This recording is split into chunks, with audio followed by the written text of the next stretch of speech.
Hi guys, welcome to our channel మన ఊరిదండి. ఈరోజు మన వీడియోలో చికెన్ తొక్కు పచ్చడి చేయబోతున్నాం. ముందుగా బాగా కడిగిన చికెన్లోకి కొంచెం సాల్ట్, పసుపు వేసి బాగా మిక్స్ చేసుకోవాలి.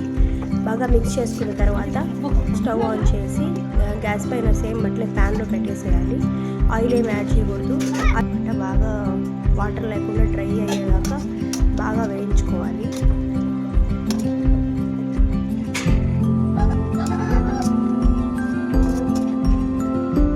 తర్వాత మూత పెట్టేసుకోవాలి. తర్వాత 5 మినిట్స్కి ఒకసారి మూత ఓపెన్ చేసి కలుపుకుంటూ ఉండాలి. తర్వాత పక్కనే మనము 1 టీ స్పూన్ ఆఫ్ ధనియాలు, 1/2 టీ స్పూన్ జీలకర్ర, 1 టీ స్పూన్ మెంతులు, 1 టీ స్పూన్ ఆవాలు, అలాగే ఒక సిన్నమన్, 4 యాలకులు, ఇవి అన్నింటినీ బాగా మనం ఫస్ట్ ప్యాన్ పెట్టుకొని ఆ ప్యాన్లో వీటన్నిటిని దోరగా వేగేదాకా ఫ్రై చేసుకోవాలి. మరి ఎక్కువ ఫ్రై చేయకూడదు, కొంచెం దోరగా వస్తే చాలు.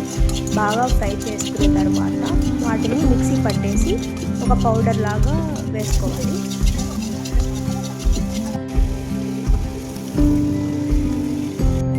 వాటర్ లేకుండా ఉడికిపోయిన తర్వాత చికెన్ని మనం స్మాల్ తొక్కు పీసెస్ లాగా వాటిని పీసెస్గా చేసేసుకోవాలి.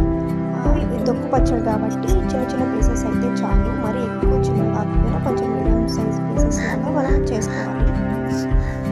వీడియోలో చూపించిన విధంగా అన్నిటినీ చిన్న పీసెస్ లాగా చేసుకోవాలి.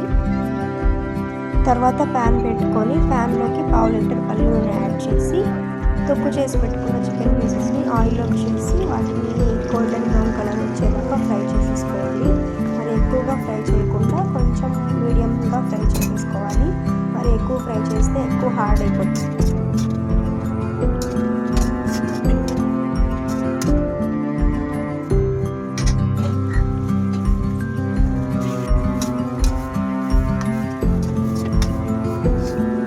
ఈ విధంగా ఫ్రై అయిన తర్వాత 4 వెల్లుల్లి రెబ్బలు అలాగే కరివేపాకు యాడ్ చేసుకోవాలి. ఇవి 2 ఆప్షనల్, ఇష్టం ఉంటే యాడ్ చేసుకోవచ్చు, లేదంటే స్కిప్ చేయొచ్చు.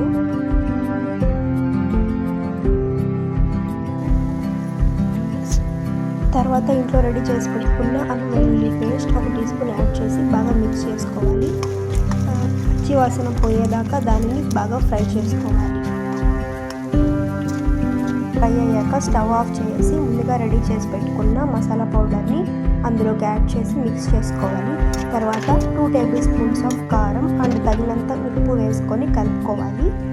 తర్వాత దీనిని కూల్ అవ్వనివ్వాలి. బాగా కూల్ అయిపోయిన తర్వాత 2 to 3 చిన్న నిమ్మకాయల రసం యాడ్ చేస్తే అంతే, చికెన్ తొక్కు పచ్చడి రెడీ అయిపోయినట్టే.